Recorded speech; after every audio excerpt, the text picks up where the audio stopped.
जय हिंद दोस्तों, कैसे हैं आप सब। उम्मीद करते हैं बढ़िया होंगे। दोस्तों मैं अजय सर आप सभी का स्वागत करता हूं आपके अपने YouTube channel creative classes bye Ajay sir में।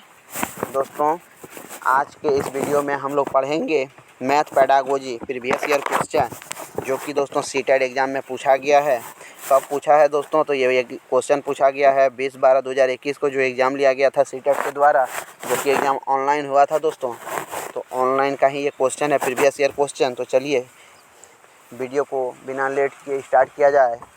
दोस्तों यदि आप हमारे चैनल पर नए हैं तो चैनल को सब्सक्राइब कीजिएगा, ताकि इस चैनल के माध्यम से आप सभी का CTET, UPTET, JTET, बीटेट, REET, DSSS, HTET सभी टेट की यहाँ तैयारी कराई जाती हैं, बिल्कुल ही बेसिक से दोस्तों। तो चलिए वीडियो को स्टार्ट करते हैं। पहला क्वेश्चन है दोस्तों कि गणित के शिक्षण अधिगम में निम्नलिखित में से कौन सा लक्षण रचनात्मक प्रक्रिया का नहीं है। ध्यान से देखिएगा दोस्तों, क्वेश्चन ये जो है नेगेटिव पूछा है, नहीं है। कक्षा प्रारंभ करते समय विद्यार्थियों की प्रारंभिक समझ का आकलन करना ये ज़रूरी है दोस्तों। नहीं पूछा है ना, तो ये सही है, यानी कि ये तो नहीं होगा। अंतर्दर्शी हलों को प्रोत्साहित करना ये भी सही है दोस्तों, तो ये भी इसका आंसर नहीं होगा। संज्ञानात्मक संघर्ष के लिए अवसर प्रदान करना ये भी सही है। अतः जब 3 को ऑप्शन सही है तो चौथा ऑप्शन तो ऑटोमेटिक ही गलत होगा। यदि क्वेश्चन गलत पूछा है तो इसका सही जवाब हो जाएगा ऑप्शन नंबर 4। चलिए दोस्तों अगला क्वेश्चन देखते हैं। बोला कि गणित के कक्षा में अध्यापक निम्नलिखित प्रश्न पूछें। 2 संख्याएं ज्ञात कीजिए जिनका योग 8 है। मतलब गणित की कक्षा में अध्यापक निम्न क्वेश्चन पूछ सकते हैं बच्चों से। क्या पूछ सकते हैं दोस्तों, देखिएगा कि 2 संख्या ज्ञात कीजिए जिसका योग 8 हो। उस त्रिभुज को खींचिए जिसका परिमाण 50 सेंटीमीटर है। 25 के गुणनखंड क्या है, परिमाप की परिभाषा दीजिए। तो दोस्तों ये जो है 2 संख्या ज्ञात कीजिए जिसका योग याद हो 8 हो। दोस्तों यहाँ पे देखिए ये जो है ओपन एंडेड क्वेश्चन है। यहाँ पे जो है इसका 2 संख्याओं का योग 8 है, ऐसा क्वेश्चन बहुत सारा बनेगा, लेकिन ये जो है क्लोज एंडेड है दोस्तों। 50 सेंटीमीटर है, तो इसका सही जवाब जाएगा ऑप्शन नंबर ए। चलिए अगला क्वेश्चन देखते हैं। और सॉरी दोस्तों, इसमें जो है ना एक क्वेश्चन पूछा है क्या क्या होगा। तो 2 संख्या ज्ञात कीजिए जिनका योग 8 है। यहाँ उस त्रिभुज को खींचे जिसका परिमाण 50 सेंटीमीटर है। 25 के गुणनखंड क्या है, परिमाप की परिभाषा दीजिए। ऑप्शन देखते हैं क्या है। ए व बी मुक्त सिरे वाले प्रश्न है और सी और डी बंद सिरे वाले प्रश्न हैं। ए और सी बंद सिरे वाले प्रश्न हैं, बी और डी मुक्त सिरे वाले प्रश्न हैं। दोस्तों मुक्त को ओपन एंडेड बोला जाता है। तो देखिए यहाँ जो है ना, इसका मतलब अनेकों आंसर आएगा ए और बी का। तो इसका सही जवाब हो जाएगा ऑप्शन नंबर ए। ए और बी क्या है, मुक्त सिरे वाले प्रश्न है, और सी और डी बंद सिरे वाले प्रश्न हैं।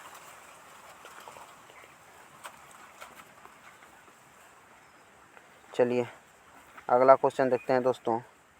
अगला क्वेश्चन बोलता है कि निम्नलिखित में कौन सा गणित में सृजनात्मक चिंतन का एक मुख्य सूचक है। सृजनात्मक चिंतन मानकीकृत तरीके से समस्या समाधान, प्रश्न को प्रस्तुत करना, अशुद्धि मुक्ति परिकलन, या फिर सही सूत्रों का स्मरण।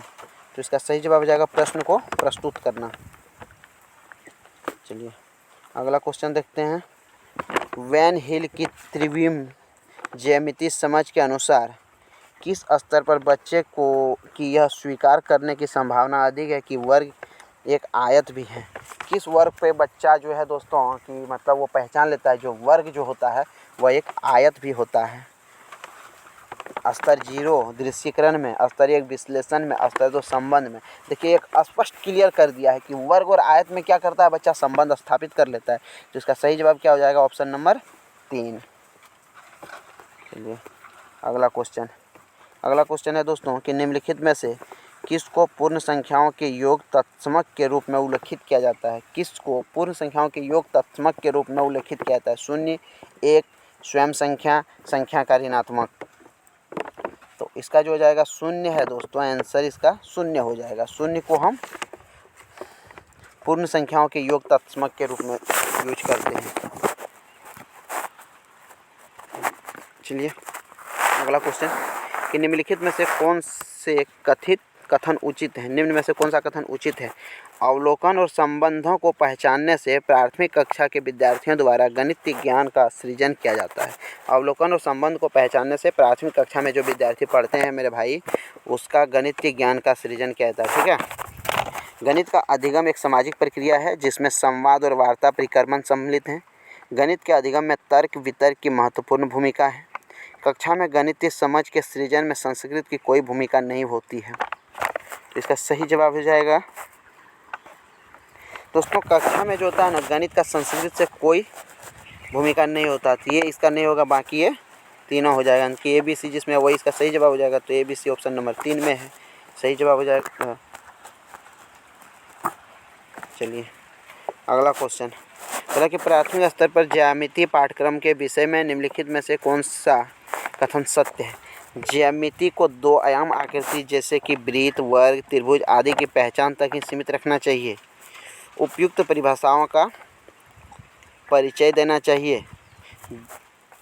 द्विक स्थान की अंतर्दर्शी समझ को विकसित किया जाना चाहिए। तो इसमें जो पूछा है दोस्तों कौन सा सत्य है, तो इसको वहाँ तक ही सीमित नहीं रखना चाहिए, यानी कि ये गलत हो गया। पहला वाला गलत हो गया। उपयुक्त परिभाषाओं को का परिचय देना चाहिए, ये भी कुछ हद तक सही है, लेकिन ये भी उतना सही नहीं है। अगला है द्विक स्थान की अंतर्दर्शी समझ को विकसित करना चाहिए, इसका सही जवाब हो जाएगा। केवल C जो है वो सही जवाब हो जाएगा। चलिए अगला क्वेश्चन देखते हैं। सड़क विक्रेताओं और दुकानदारों द्वारा प्रयोग में लाए जाने वाले गणितीय कौशल और सामर्थ्य के संबंध में निम्नलिखित में से कौन सा कथन सत्य है? कक्षा में गणितीय प्रश्नों को हल करने के लिए यह लाभदायक नहीं है, वे अस्पष्ट और असंगत हैं। वे गणित के प्रश्नों को हल करने के वैकल्पिक तरीके को विकसित करने में सहायक होते हैं। ऑप्शन है A और B दोनों, केवल B, केवल A। अगला ऑप्शन देखते हैं दोस्तों क्या है इसका, केवल C। तो इसका जो हो जाएगा दोस्तों केवल और केवल C ही हो जाएगा। केवल C क्या बोल रहा है, चलिए देख लेते हैं। केवल C बोला कि वे गणित के प्रश्नों को हल करने के वैकल्पिक तरीकों को विकसित करने में सहायक होते हैं, बिल्कुल सही है। चलिए अगला क्वेश्चन, निम्नलिखित में से कौन से क्रियाकलाप द्वारा विद्यार्थियों में त्रिविम विवेचन द्विस्थान संबंधी विवेचन विकसित होने की संभावना न्यूनतम होता है? आंकड़ों को निरूपित करने के लिए चित्रलेख खींचना, टेनग्राम पहेलियों पर कार्य कराना, विभिन्न ठोस आकृतियों के नेट को पहचानना, दी गई आकृतियों के सममितीय अक्षों को पहचानना। तो इसका सही जवाब हो जाएगा दोस्तों आंकड़ों को निरूपित करने के लिए चित्रलेख खींचना। Option number A will be the correct answer. चलिए अगला क्वेश्चन पूछ रहा है कि 3 गुना 5 के गुणन का परिचय देने के लिए निम्नलिखित में से कौन सी विधि अति उत्तम है? यदि हम 3 गुना 5 के गुणन का परिचय देंगे तो कौन सा विधि अति उत्तम हो जाएगा? कुछ वस्तुओं से 3 गुना 5 के आयताकार व्यू की रचना का निर्माण कराना, उत्तर पाने के लिए 3 और 5 के पहाड़ों का कविता पाठ कराना। जरूरी नहीं है दोस्तों, कविता नहीं करा सकते हैं हम। परिकल्पन कैलकुलेटर की सहायता से उत्तर ज्ञात करना, नहीं दोस्तों, कैलकुलेटर का उपयोग नहीं करेंगे, कविता नहीं कराएंगे। स्वावलंब गणना, स्किप काउंटिंग का अभ्यास कराना, ये भी नहीं कराएंगे। तो इसका सही जवाब हो जाएगा ऑप्शन नंबर A। चलिए अगला क्वेश्चन देखते हैं। विद्यार्थियों को गणितीय संक्रियाओं पर आधारित समस्याओं का समाधान करना सिखाने के लिए निम्नलिखित में से कौन सा कथन संतोषजनक नहीं है?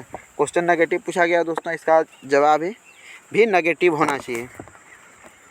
देखिए इसका जवाब 1 सेकंड में देना है। जिस ऑप्शन नहीं पढ़ेंगे दोस्तों, जिसमें आपको केवल दिख जाए ना उसी को मार दीजिएगा। प्रश्नों को हल करने के लिए केवल एक विशेष प्रकार की प्रणाली का महत्व देना चाहिए, इसका गलत आंसर है। यानी कि क्वेश्चन भी क्या पूछा है, नहीं है। नहीं है तो ये इसका सही जवाब है ऑप्शन नंबर 4। चलिए अगला क्वेश्चन, निम्नलिखित कथनों में से किस संख्या 4 का प्रयोग गणन संख्या भाव में हुआ है? इस इमारत की 4थी मंजिल पर मेरा कार्यालय है। प्रतियोगिता में मेरा पुत्र 4थे स्थान पर है। इस पुत्र का 4था अध्याय बहुत रुचिकर है। इस समारोह में 4 टीमों ने भाग लिया। दोस्तों यहाँ पे 4 की गणनाओं के लिए सबसे उपयुक्त है कि इस समारोह में 4 टीमों ने भाग लिया। तो option number 4 will be the correct answer. अगला क्वेश्चन, बोल रहा है कि शुद्ध कथन को पहचानना है। एक संख्या के दूसरी से गुना करने पर उसका मान सदैव बढ़ जाता है। एक संख्या को दूसरी से विभाजित करने पर उसका मान सदैव कम हो जाता है। एक संख्या को 10 से गुना करने पर उसके इकाई के स्थान पर सदा शून्य होगा। गुणनफल भागफल का प्रतिलोम है। ए और बी दोनों होगा दोस्तों। अगला ऑप्शन सी और डी, केवल सी केवल डी। इसका जो हो जाएगा केवल और केवल डी होगा दोस्तों, केवल डी। गुणनफल भागफल का प्रतिलोम है, यही इसका सही है। चलिए अगला क्वेश्चन है, निम्नलिखित में से शुद्ध कथन को पहचानना है। परिमाणों का अनुमान गणितीय कौशल नहीं है। नहीं है दोस्तों, ये तो गलत ही हो गया। गणित को मानक सूत्रों की सूची के समतुल्य माना जाता है, ये भी गलत है। गणित में नमूनों की पहचान शामिल है, जी बिल्कुल शामिल है। देखते हैं और गणित को यांत्रिक कार्य प्रणाली के समूह के समतुल्य माना जा सकता है, ये भी जरूरी नहीं है उतना, लेकिन ये जो है इसका सही जवाब हो जाएगा ऑप्शन नंबर 3। चलिए आज का आखिरी क्वेश्चन दोस्तों, सममिति की अवधारणा का परिचय देने के लिए निम्नलिखित में से सर्वाधिक उपयुक्त कार्यनीति कौन सी है। आज का आखिरी क्वेश्चन है दोस्तों, देखिएगा ध्यान से कि सममिति की अवधारणा का परिचय देने के लिए निम्नलिखित में से सर्वाधिक उपयुक्त कार्यनीति कौन सी है। बच्चों को पेपर मोड़ने वाले क्रियाकलाप कराए जाए, अवधारणा का स्पष्ट परिभाषा दी जाए, बच्चों को वाद विवाद में सम्मिलित किया जाए, बच्चों को वर्गों और आयतों के निरीक्षण के लिए प्रोत्साहित किया जाए। तो बच्चों को पेपर मोड़ने वाले क्रियाकलाप कराया जाए दोस्तों, ये इसका सही जवाब हो जाएगा। Option number 1 will be the correct answer. दोस्तों आज का क्वेश्चन ख़त्म हो गया। गुड न्यूज़ ये है दोस्तों, इस चैनल पे CDP और EVS का रेगुलर क्लास चल रहा है, जो कि थ्योरी क्लास है और बेसिक से चल रहा है दोस्तों, ठीक है दोस्तों। यदि आप हैंड राइटिंग नोट्स लेना चाहते हैं तो हमें इस नंबर पे व्हाट्सअप कर सकते हैं 9304678794। इस नंबर पे व्हाट्सअप कर सकते हैं।